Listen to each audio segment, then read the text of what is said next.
Which AI use case have you seen that has surprised you?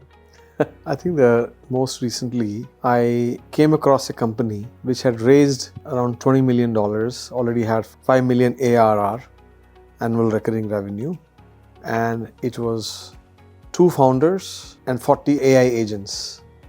Now it's not a single use case, but that kind of thing really surprised me. It shocked me actually.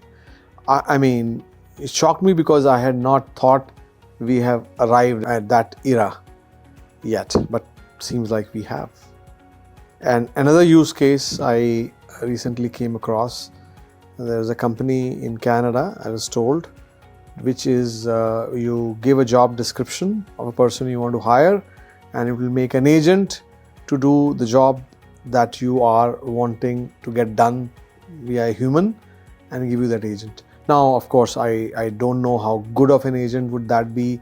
And that's where I feel now the need is for an AI validation. Really validating what we think AI is supposed to do, whether it is actually doing it or not. So that to me is going to be a wonderful use case. It doesn't surprise me because I thought about it while thinking about these two companies.